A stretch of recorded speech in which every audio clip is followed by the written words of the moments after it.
You're watching ChillyBoy Productions. I'm Larry, ChillyBoy Chillson, and this is my review for Killers of the Flower Moon. Now, before we get into this review, make sure to go ahead and click that subscribe button down below so that you can chill with me on each and every one of my latest videos. Killers of the Flower Moon is a 2023 crime drama from director Martin Scorsese. In the 1920s, members of the Osage Native American tribe of Osage County, Oklahoma, are murdered after oil is found on their land, and the FBI decides to investigate. The film stars Leonardo DiCaprio, Lily Gladstone, Robert De Niro, and Jesse Plemons. So Martin Scorsese returns with another very lengthy epic, if you will, kind of his bread and butter. And once again, the runtime seems to be leading the way in the Scorsese film discourse as Killers of the Flower Moon clocks in at just under 3.5 hours long. That's right, it's even longer than The Irishman. But it's Martin Scorsese, so of course, all of us film lovers are going to be there to watch it and experience what he has to offer. And I will say, this film had me more than intrigued. Obviously, dealing with an actual murder case, obviously shining a spotlight on Native American history and a pivotal murder case in Native American history. Yeah, I'm on board. And the trailers looked great. The buzz has been great. So although that runtime and subject matter felt daunting, I was still excited to experience this film. And ultimately, I think it is a very, very good film, but one that just misses the mark on real greatness for me personally. So let's go ahead and talk about the positives first. Well, the subject matter is completely transfixing. Yes, it's quite angering, but it made me feel. It had me completely hooked on the story that was being told through anger and curiosity, through a vengeful spirit as we continue the journey through this story. It's a crazy story that needed to be told, that needed the light shed on it. And I love that Scorsese took the time to fully verse himself with the Osage tribe themselves while making this film to try to make it authentic and real, to be a strong representative for their story. And Scorsese, of course, is fantastic behind the camera. The cinematography is absolutely stunning. I thought the score was great as well. And the overall direction is really strong. Now, we'll talk about the length in the negatives because you can certainly feel it. So I'm not going to say that the direction is perfect, but the way he was able to craft the story overall, at least, but he brought his vision to life in an interesting way. And then we get to these performances, and there are some fantastic acting performances in this film. Robert De Niro is a tour de force here, absolutely stellar, delivering so many layers to his performance. It really was a joy to behold everything Robert De Niro did in here. And then we have Lily Gladstone, who delivers one of the more subdued performances in the entire film. But what she is able to accomplish through the quietness, through her face, through the looks and expressions. And then when we do have those outbursts of pain or the delirium that comes along with her character here, it hits that much harder. I also thought Jesse Plemons was quite good. John Lithgow was a delight in his very limited role. And Leonardo DiCaprio is good. Not my favorite performance from Leo. He still delivers a good performance.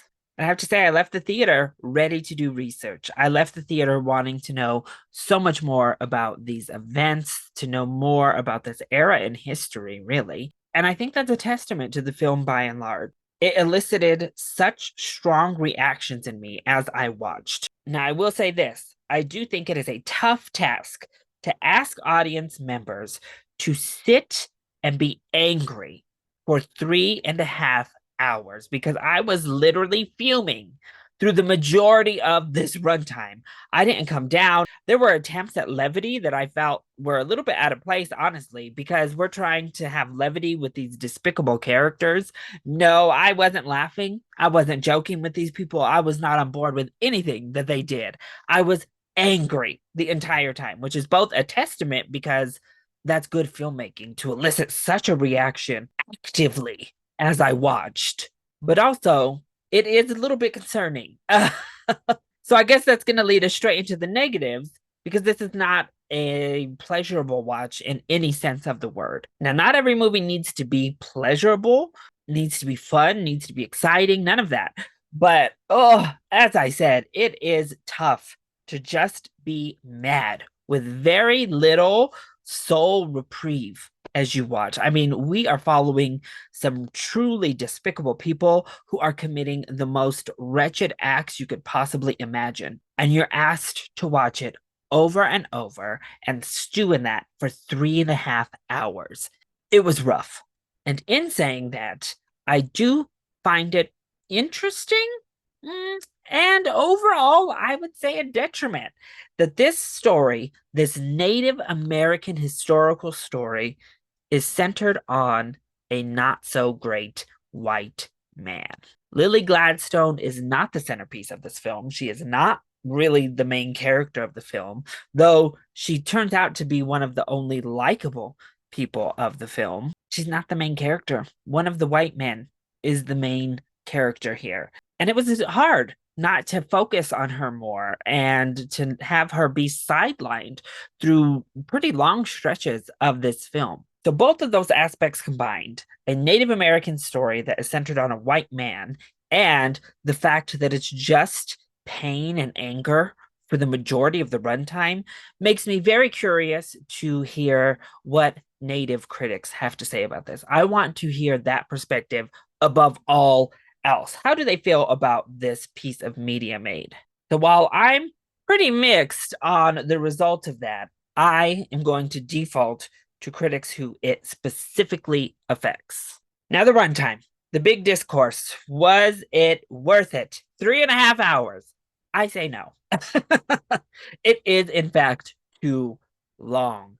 Partially because of the story structure, it feels like we're going over the same thing several times, especially when we get to the third act. We see events in explicit detail that we had experienced pretty explicitly already in the film, at least once, sometimes twice. So I don't know why we needed to revisit and get a more graphic showing of what happened in the third act. It honestly, it wasn't necessary and it just padded out the runtime. But we had several scenes where kind of weird, innocuous stuff just kind of happens, and we could have left that on the cutting room floor, to be honest. And really, just the format of murders taking place in general kind of wears on as we work through that long second act of the film. And then we get to the third act, and actually things take kind of a weird turn in the tone. The way he decides to end this film was quite strange.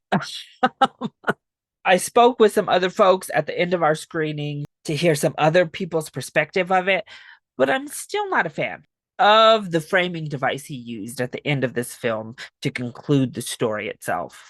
It wasn't for me. Also, though, in addition, that third act tries to bring a lot more levity in general, namely through Brendan Fraser's character, who felt like he was in a completely different film. I don't know what was going on with that Brendan Fraser character at all. The performance just did not fit the tone of what we were watching up to that point. So overall, I did really enjoy Killers of the Flower Moon. However, I do think it would have been stronger if our female Native American character, played amazingly well by Lily Gladstone, had been more of the focus and perspective we got. But the screenplay is pretty fantastic. The direction is nice. All the craftsmanship is on full display here. And while, yes, I did feel the runtime at certain stretches of the film, I was so enthralled and invested in what happened in this case that it's really not that big of a deal breaker here. So if you are a Scorsese fan, you need to see this immediately. And if you're into real crime stories like this, I also think this is a must watch. However, if you're not prepared to be angry for 3.5 hours straight, well, maybe you can wait until this hits Apple TV Plus, where you can pause, take some breaks to cool down, and then resume. So that was my review for Killers of the Flower Moon. I hope you enjoyed it. If you did, go ahead and click that like button down below and subscribe to the channel so that you are always up to date on all of my latest videos. And join in on the discussion. Are you excited to see Killers of the Flower Moon? Have you already seen it? Let me know all of your thoughts either in the comment section down below, or you can hit me up on Twitter. I love you all so much for your continued support. Mwah! Thank you for watching, and we'll see you next time. Bye.